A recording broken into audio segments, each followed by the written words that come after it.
신방을 하다가 가장 많이 언급되어지는 주제 중 하나가 바로 이 상처라고 하는 주제입니다.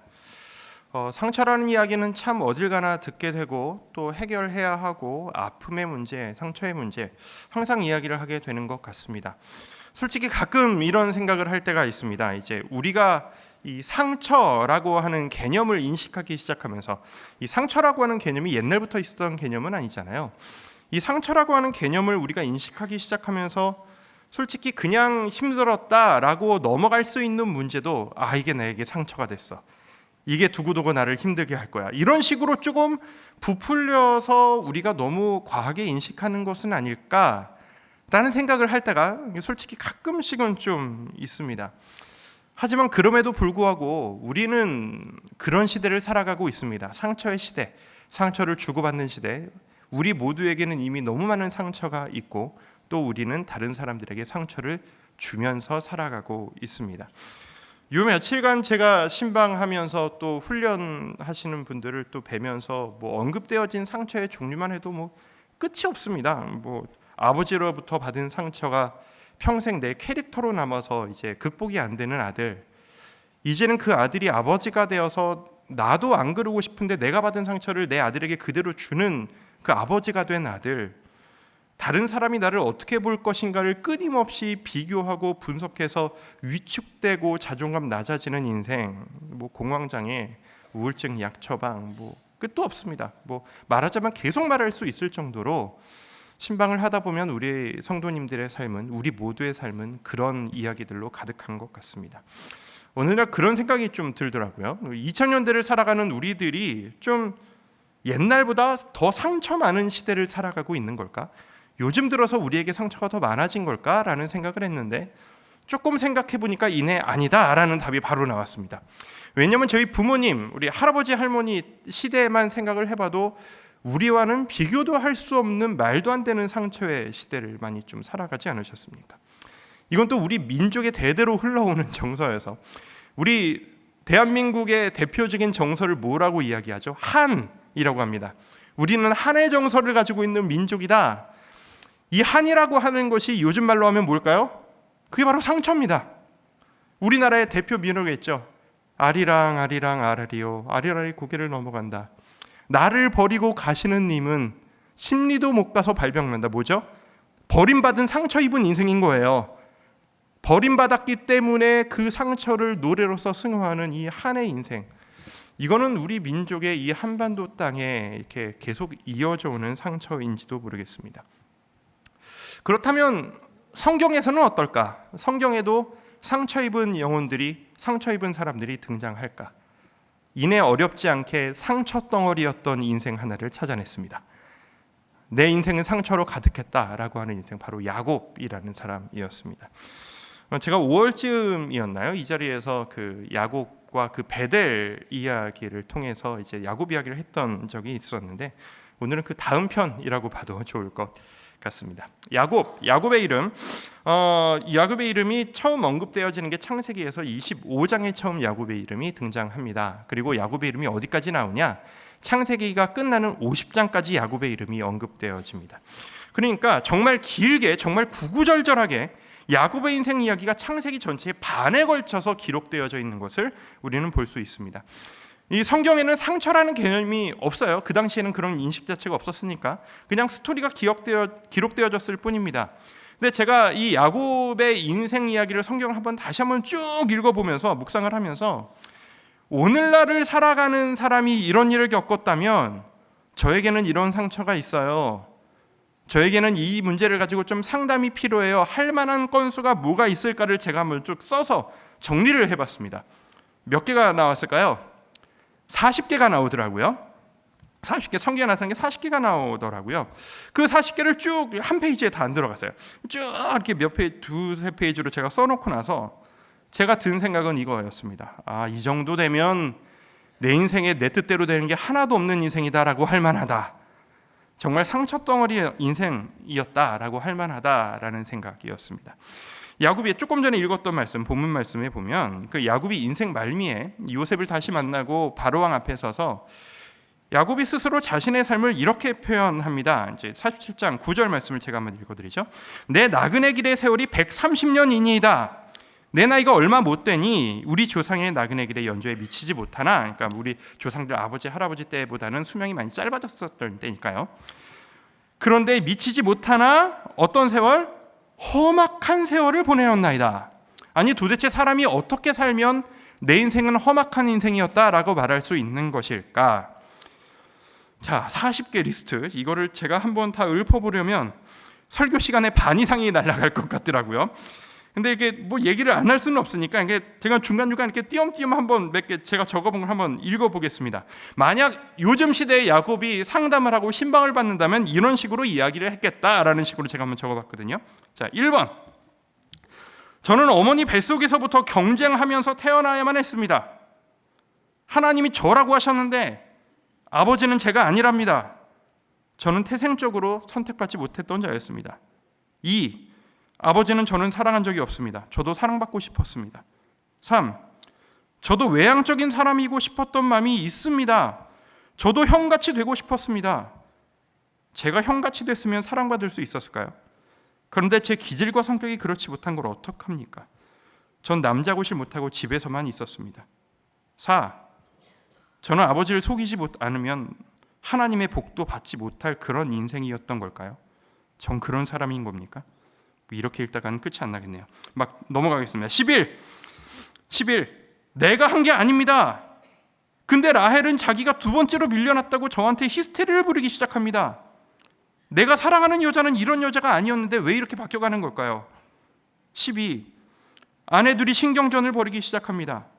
이제서야 내 편이 되어줄 가정이 생겼는데 이 가정도 편하지가 않습니다. 오히려 저에게 가장 큰 고민거리가 되었습니다. 13. 제가 원했던 라헬은 아이를 못 낳고 원치 않았던 레아는 아들을 계속 낳습니다. 하나님이 레아를 도우시나 봅니다. 하나님은 제가 레아를 사랑했어야 한다고 보여주시는 걸까요? 저는 제가 사랑하는 사람도 고를 자격이 없는 겁니까? 14. 라헬이 이상해져 갑니다. 성화를 부려서 아내가 둘이나 더 생겼습니다. 아내가 넷이라니 이건 제가 원하는 게 아니었습니다. 전 그저 날 사랑하는 내 편이 되어줄 한 명의 아내를 원했을 뿐인데 한 여자도 버거운데 넷을 어떻게 하란 말입니까? 이 아내들도 행복할까요? 아닌 것 같은데 저는 이 결혼을 왜 하게 된 걸까요? 15. 자꾸 자기에게 아들을 낳도록 만들어 달랍니다. 비참한 기분이 듭니다. 내가 무슨 씨 제공해주는 종마도 아니고 이게 무슨 부부 생활입니까? 16. 아들들도 커가면서 제가 자기들을 사랑하지 않는다는 걸 눈치를 채고 있는 것 같습니다. 사실 아내들이 낳으려고 애썼지 제가 낳으려고 애쓴 아들들이 아니지 않습니까? 솔직히 마음이 가지 않습니다. 17. 아내들이 아들들에게도 히스테리를 부리나 봅니다. 오죽하면 합한 채를 다 구해다 지 어미한테 갖다 줄까요? 듣기 힘드시죠? 반도 안 하는데 큰일 났습니다. 건너뛰겠습니다. 30. 형과 극적으로 화해했습니다. 이제 제 평생의 상처가 다 사라지고 편하게 사나 했더니 딸이 강간을 당했습니다. 31. 전 지금 뭘 어떻게 반응해야 될지 머리가 돌아가질 않습니다. 무기력합니다. 이런 저를 보고 아들들은 지들도 컸다고 아비인 저를 원망하기 시작합니다. 아버지로서 스스로가 무기력하게 느껴집니다. 그런데 전 딸이 당하고 온 이 일을 극복해낼 여력이 없습니다. 지쳤습니다. 그냥 덮으렵니다. 32. 아들들이 살인자가 되었습니다. 동생 복수를 하겠다고 계획적인 대규모 살인을 저질렀습니다. 난 살인자 아들을 키운 걸까요? 33. 여차저차 하나님이 베델에서 저를 다시 만나 주셨습니다. 저를 사랑하셨던, 약속해 주셨던 그곳에 다시 부르셔서 다시 저에게 복 주시마 약속하셨습니다. 그런데 베델에서 돌아오자마자 유일하게 사랑했던 아내 라헬이 죽었습니다. 이게 도대체 뭡니까? 하나님 저에게 복 주시는 거 맞습니까? 34. 내 아들이 셋째 아내 배다른 어머니와 동침을 했답니다. 이런 때려 죽일 놈 같으니. 근데 뭐라고 못하겠습니다. 더 이상 내 인생이 감당이 안 됩니다. 힘든 이야기를 하는 것 자체가 감당이 안 됩니다. 입에 담고 싶지 않습니다. 이번에도 그냥 덮어두렵니다. 35. 이제 유일한 내가 사랑하는 존재는 요셉 하나밖에 없습니다. 근데 그 요셉이 짐승에게 물려 죽었습니다. 나도 죽어야겠습니다. 도대체 내 인생의 뜻대로 되는 게 뭡니까? 왜 내가 사랑하는 존재는 다 잘못되고 다 뺏어가시는 겁니까? 내가 하나님의 축복받은 자가 맞습니까? 여기까지. 다 읽지 않았는데 야곱의 삶이 좀 어때 보이십니까? 상처 덩어리라고 인정하실 만한 인생입니까? 여러분은 이것보다는 좀 나은 인생 살고 계십니까? 험악한 세월을 보내었나이다 라고 할 만한가요? 저도 경험했고 제가 신방하면서 느끼는 바, 상처가 많은 사람은 질문이 많습니다. 이해가 되지를 않거든요. 이런 상황이. 이 야곱의 기분을 조금이라도 알겠다 하시는 그 역경을 겪으시고 상처가 있으신 분들이 아마 가장 많이 하실 질문은 이런 것일 겁니다. 도대체 나에게 하나님 왜 이러시는 걸까요? 또 내가 힘들어하던 그때 하나님은 도대체 뭐 하고 계셨던 걸까요? 그 질문입니다. 사실 제일 신방하면서 많이 듣는 질문 중 하나이기도 합니다. 그래서 그런 생각을 하실 여러분에게 우리가 이렇게 이겨냅시다 라는 의미로 아주 간단한 두 가지를 말씀드리고 싶습니다. 상처가 있다면 우리가 집중해야 될 것 두 가지입니다. 첫 번째, 왜 이런 일이 내 인생에 일어나는가에 너무 집중하지 말자라는 것입니다. 압니다. 제일 궁금한 그 생각을 하지 말자고 제가 지금 말씀드리는 겁니다. 왜 이런 일이 자꾸 생기는 걸까? 라는 생각에 집중하지 말자라고 말씀드리는 이유가 뭘까요? 아무리 고민해도 답이 안 나오는 이야기이기 때문입니다. 사실 이 상처라고 하는 것이 보통 내 잘못으로 생겨나는 일은 별로 없습니다. 상처라는 것은 보통 다른 누군가의 상처로 나에게 상처가 전가되는 것이 대부분입니다. 그리고 그걸 극복하기 위해서 우리가 하는 어떤 행동들이 그 상처의 결과로 또 다른 누구에게인가 상처를 주게 되죠. 그래서 상처는 상처를 낳고 상처 입은 사람 주위에 또 상처를 받고 대를 이어 상처가 이어지고, 그게 우리의 삶입니다. 이걸 누구 탓이라고 하기가 참 힘든 겁니다. 왜냐하면 난 평생에 아버지로부터 너무 많은 상처를 받았는데 어느 날 아버지의 인생을 돌아보니까 아버지의 인생도 상처를 받아서 그렇게 된 인생인 겁니다. 그러니까 아버지도 상처를 받았고 나도 상처를 받았고, 그러면 아버지에게 상처 준 사람은 또 누구냐? 그 사람도 또 누구인가 상처를 받은 겁니다. 이렇게 생각을 하다 보면 도대체 이거는 누구 책임이냐? 누구 때문에 나는 지금 힘든 거냐? 라는 거를 명확하게 정리하기가 참 힘들어집니다. 게다가 그럴 때 우린 이런 생각하잖아요. 하나님 저에게 왜 이러시나요? 생각해보면 이건 하나님이 하신 일이 아니라 저 사람이 나에게 한 일이거든요. 그러니까 하나님 입장에선 이렇게 생각하실 수 있지 않겠습니까? 아니 내가 한 게 아니라 제가 너한테 그런 건데 왜 나보고 그러니? 하나님도 같이 속상하신 입장이시니까. 그러니까 이게 도대체 누구 때문이냐? 왜 이런 일이 생겼냐라는 질문은 아무리 해도 명쾌한 답을 찾기가 참 힘이 듭니다. 명쾌하지가 않습니다. 우리가 욥의 이야기를 알고 있습니다. 상처하면 떠오르는 사람이 보통 우리는 욥 아니겠습니까? 욥의 그 근 욥기를 대부분 채우고 있는 욥과 세 친구들의 대화, 그 주제가 대부분 다 뭐냐 하면 네가 지금 고통당하는 건 이것 때문이다 라고 하는 대화입니다. 근데 욥기의 마무리를 보면 하나님이 그 욥과 세 친구들의 대화에 대해서 뭐라고 답을 안 주세요. 그냥 뭐라고 말씀하시죠? 니들이 뭘 안다고 그러냐? 니들은 아무것도 모른다라고 그냥 덮으세요. 이게 무슨 얘기일까요? 니들한테 설명해도 니들은 이해하기가 어렵다라고 하는 자세처럼 저는 자꾸 느껴지더라고요. 그러니까 이런 거죠. 하나님이 대답하지 않으신다면 우리도 묻지 않는 것이 차라리 현명할 수 있다라는 겁니다. 그러니까 우리는 지금 아무리 이걸 생각해도 답이 안 나와요. 근데 한 가지 확실한 게 있어요. 그게 두 번째입니다. 두 번째 뭐죠? 아무리 생각해도 나에게 왜 이런 일이 생기느냐는 알기 어렵지만 내가 뭘 해야 하나? 그래서 지금 나는 어떤 선택을 해야 하나? 나는 어떤 삶을 살아야 하나? 이건 너무 명확한 답이 나타나는 거예요. 왜? 그 답은 성경에 있거든요. 성경은 네가 지금 왜 힘든 거다라는 답은 모호하게 이야기해 줄 때가 있어도 그런 상황 가운데에서 네가 지금 살아가야 할 네 삶의 모습은 이것이다. 너무 명확하게 말씀하고 계시거든요. 자, 우리는 여기에 집중해야 하는 겁니다. 지금 힘든 터널을 지나가고 계신 성도님들 계시죠? 분명히 계실 겁니다. 괜히 금요일 저녁에 이 불금이라고 하는 저녁에 이 아까운 시간을 들여서 이 자리에 나오셨다는 건 그냥 나오시지는 않으셨을 겁니다. 그렇죠? 기도하려고 나오셨을 거리고 위로받으려고 나오셨을 것이고 통회하고 눈물 흘리며 부르짖으려고 나오셨다는 건 여러분에겐 분명 무슨 스토리가 있으시다는 이야기입니다. 여러분들, 우리는 지금 내 인생이 왜 이런가를 고민하느라 에너지를 소비할 그런 여력이 우리에게는 없습니다. 답 나오지 않는 그런 고민하라 힘 뺄 여유가 없어요. 우리가 집중해야 할 것에 집중해야 한다라는 이야기입니다. 그럼 문제는 이거겠죠. 그럼 도대체 뭘 하라는 얘기냐? 그것도 제가 딱 두 가지로 오늘 또 말씀드리고 말씀을 마무리하고 싶습니다. 뭘 해야 할까? 우리가 집중해야 할 것은 무엇일까? 첫 번째, 버텨내자라는 겁니다. 버텨내자. 야곱이 그 상처 가득한 130년 인생을 살아가면서 특별히 한 일이 있었을까요? 야곱만의 비결이 있었을까요? 특별히 없었습니다.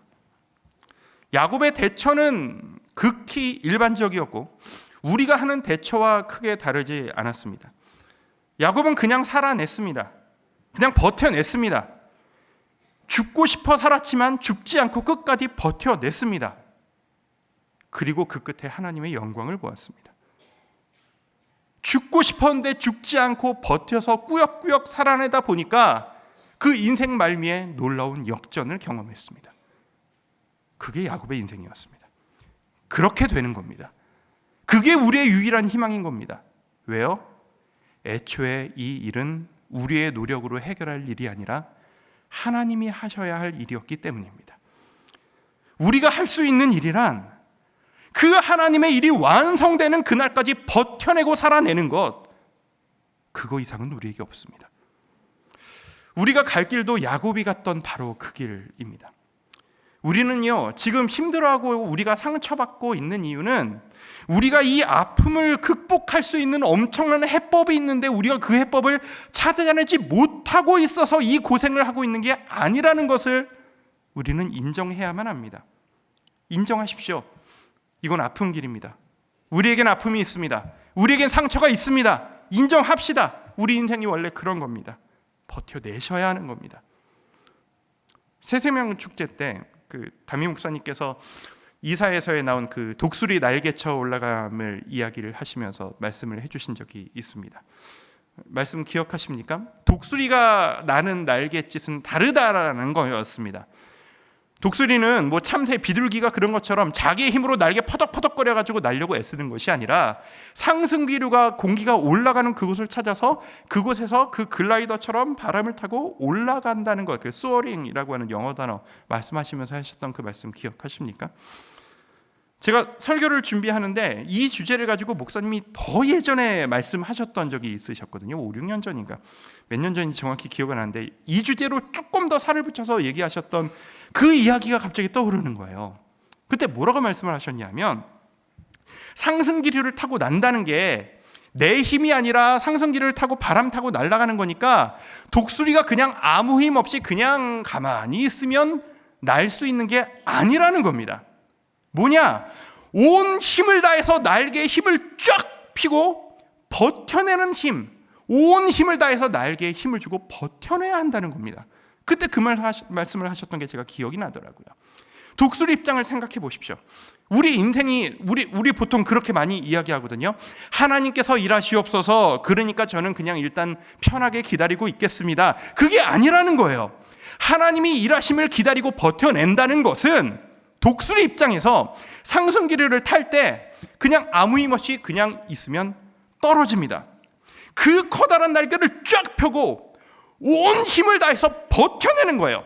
이 험한 바람에 내 날개가 꺾이는 순간 나는 끝장이다. 내 목숨은 끝장이다. 내 생명 걸고 내 온 힘을 당하여서 내 날개가 꺾이지 않도록 온 힘 다해서 힘을 주고 버텨낸다. 그게 독수리 날개치는 것이죠. 우리 인생도 마찬가지입니다. 그게 바로 버텨내는 겁니다. 살아내는 것. 하나님이 언젠가 일하신다. 근데 도대체 그때가 언제냐가 알 수 없어서 힘들지만 버텨내자. 생명 걸고 버텨내자. 우리가 할 일이 바로 그것입니다, 여러분. 포기하는 순간 정말 끝나는 겁니다. 버텨내실 수 있습니다. 아직 우리의 인생 끝나지 않았습니다. 어떡하겠습니까? 일은 이미 벌어졌는 걸. 이런 상황이 되고 말았는 걸. 하나님만 함께 하시면 희망이 있다는 것. 우리는 이것을 믿고 나아가야 합니다. 내가 뭘 특별히 더 해야 한다는 부담감 내려놓고 뒤돌아보지 말고 우리 함께 버텨냅시다. 힘내시는 여러분이 되시기를 축복합니다. 두 번째, 씨름을 해야 한다는 겁니다. 버텨내고 씨름해야 한다. 뭘 씨름해요? 기도하자라는 겁니다. 야곱이 인생 가운데 그 아내와 자식들을 데리고 자기를 죽이려 했던 그 형 에서를 다시 만나러 가는 그 대목이 있습니다. 제가 야곱의 인생을 쭉 훑어보니까 야곱이 인생 가운데 가장 큰 도전의 타이밍이 아니었나라는 생각이 듭니다. 얼마나 두려우면 참 야곱도 성격도 참 대단해요. 가장으로서 보호하려는 게 아니라 안 이뻐하는 아내와 자식들 먼저 보내고 그 다음 이뻐하는 아내 자식들 보내고 자기 혼자 맨 뒤에 남아요. 이게 야곱도 참 대단한 사람이죠. 그걸 남아가지고 혼자 못 건너고 있는 거예요. 야복강가라고 하는 그 나루터에 혼자서 밤을 새고 고민을 하고 앉아 있는 거예요. 잠 못 드는 불면의 밤을 거기서 보내고 있는 겁니다. 거기에서 하나님의 천사와 씨름을 하는 내용이 나옵니다.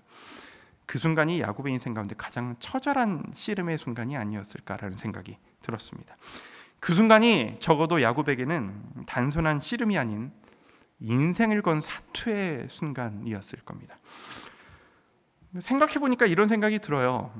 하나님이 왜 굳이 밤새 시간을 들여서 야곱과 씨름을 하셨던 걸까?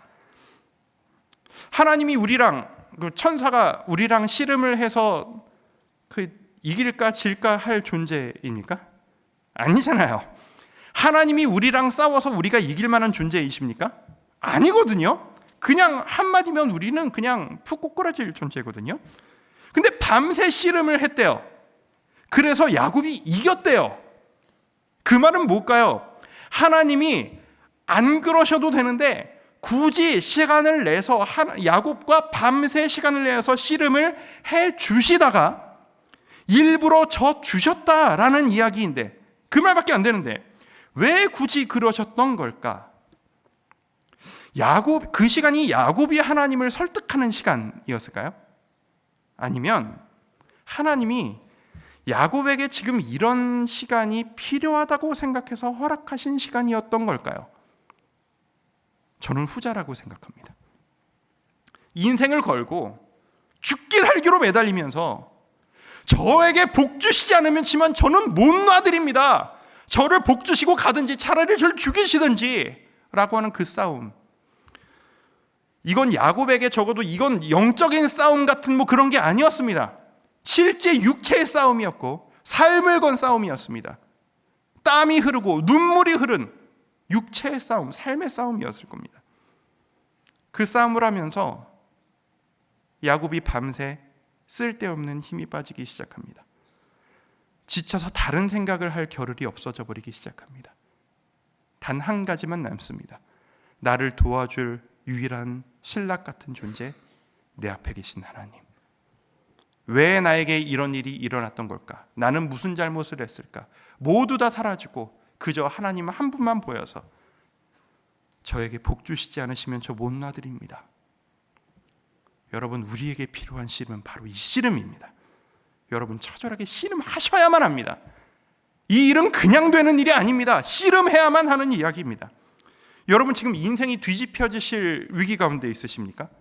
그렇다면 인생을 걸고 처절하게 씨름하셔야 하는 겁니다. 인생을 걸고 처절하게 기도하셔야 합니다. 언제요? 오늘 이 시간에요. 여러분 죽기를 각오하고 기도해 보셨습니까? 내 모든 것을 걸고 저에게 복 주시지 않으시면 저 못 놔드립니다 라고 기도해 보셨습니까? 그것도 하지 않으시면서 무슨 상처를 이겨내시겠다는 이야기십니까? 오늘 뭐하러 오셨습니까? 오늘 금요 설교 시간입니까? 금요 기도회잖아요. 오늘 설교만 듣고 그렇구나, 나중에 기도 열심히 하겠습니다, 그냥 설교 끝나고 그냥 돌아가시면 안 되는 겁니다. 처절하게 씨름하시면서 기도하면서 나아가시는 이 금요 기도의 시간이 되기를 축복합니다. 이 시간이 내 인생의 모든 것 걸고 주님 앞에 나아가시면서 주님과 씨름하시는 그런 여러분이 되셨으면 좋겠습니다. 이 처절한 싸움을 했던 야곱, 씨름했던 야곱에게 하나님이 새로운 이름을 주십니다. 너는 하나님과 싸워 이긴 자다라는 이름입니다. 창세기 32장 28절을 보면 천사가 이렇게 이야기합니다. 그가 이르되 내 이름을 다시는 야곱이라 부를 것이 아니요 이스라엘이라 부를 것이니 이는 내가 하나님과 및 사람들과 겨루어 이겼음이니라. 겨루어 이겼다라고 하지만 저는 여기서 싸워서 이겼다라는 말을 굳이 쓰고 싶습니다. 하나님과 싸웠다는 의미가 아니라 내 상처와 내 아픔과 내 인생의 문제와 싸워 이겼다라는 의미로 말입니다. 하나님께서요, 이 야곱의 후손이 나라를 이룰 때 그 나라의 이름을 이스라엘이라고 붙이십니다. 참 신기하죠? 믿음의 조상이었던 아브라함의 이름도 아니고요, 순종적이었던 이삭의 이름도 아니라 평생 동안 내 맘대로 되는 게 하나도 없었던 상처덩어리였던 인생, 이 야곱의 이름이었던 이스라엘을 이 민족, 이 나라의 이름으로 삼아 주십니다. 제 상상인데 아마 하나님께서는 그 후손들이 대대로 이 이름을 기억하기를 원하셨던 것 같습니다. 너희들의 조상은, 너희 할아버지는, 너의 할아버지의 할아버지는 하나님과 삶의 문제를 걸고 처절하게 싸운 자였다. 그리고 나는 거기에 응답하였다. 너희도 그렇게 하거라. 너희도 도망가지 말고 맞서 싸우거라. 내가 들어주마 라고 말입니다. 그렇다면, 하나님이 그렇게 말씀하셨다면 우리도 그렇게 하면 될 일입니다. 말씀을 마무리합니다. 사실 야곱의 인생을 돌아보면 야곱의 상처는 스스로 자처한 면이 솔직히 많이 있습니다. 욕심부리다가 좀 성격이 안 좋아서 치졸하게 굴다가 사서 고생을 한 부분이 솔직히 많이 있습니다. 그런데 하나님은 그 야곱의 그런 모습들마저도 사용하셔서 하나님의 뜻을 이뤄내고 마십니다. 그렇다면 우리에게도 그러실 것입니다. 여러분, 상처가 있으십니까? 아픔이 있으십니까? 이겨내셔야 될 인생의 무게가 있으십니까? 우리 기도해야 합니다. 버텨내셔야 하고 씨름하셔야 합니다. 아무것도 내 뜻대로 되지 않는다가 할지라도 여러분, 그것만은 지금 하실 수 있지 않으십니까? 핑계대지 마시고, 왜 나에게 이런 일이 생기는 겁니까? 저 사람 아무 걱정 없이 사는데 왜 나에게만 이런 일이 생기는 겁니까? 그 생각하느라 기도할 힘 다 빼지 마시고 우리 야복강가에서의 야곱처럼 우리 하나님과 함께 씨름해봤으면 좋겠습니다. 그런데 그 기도의 결과로, 재밌는 건 그 씨름의 결과로 내가 원하는 대로 답을 주시지 않을 수도 있어요. 그게 참 때로 우리를 힘들게 해요. 하지만 그것도 하나님이 사용하신다는 것을 믿으시기 바랍니다. 야곱은요, 아까도 말씀드렸지만 그 인생 가운데, 130년 인생 가운데 기도한 대로 원하는 대로 된 게 거의 없는 인생이에요. 그런데 우리가 지금 야곱의 인생을 바라보면서 그 누가 이스라엘, 하나님과 겨루어 이긴 자다라고 이름 얻은 이 이스라엘의 인생을 누가 실패한 인생이라고 말할 수 있겠습니까? 그의 상처덩어리 인생도 사용하셨던 하나님이십니다. 그렇다면 여러분의 상처덩어리인 인생도 사용하실 하나님이십니다. 지금 여러분이 오늘 씨름하실 그 기도에 하나님이 응답하시지 않으시고 정반대로 응답한다 하실지라도 하나님은 그 과정도 사용하시고 그 과정을 통하여서 하나님은 영광 받으실 것입니다. 바라옵기는 기도하러 나오신 여러분들, 우리 사랑하는 주의 성도님들, 하나님 앞에 버텨내시면서 기도하면서 나아가시는 그 싸움을 통하여 여러분들의 삶이 하나님께 영광 돌리는 도구가 되시기를 소망합니다. 언젠가 야곱의 인생 말미에 놀라운 역전을 경험했던 것처럼 우리 성도님의 인생, 하나님의 놀라운 역전을 경험하시는 그런 인생 되시기를 주님의 이름으로 축원드립니다.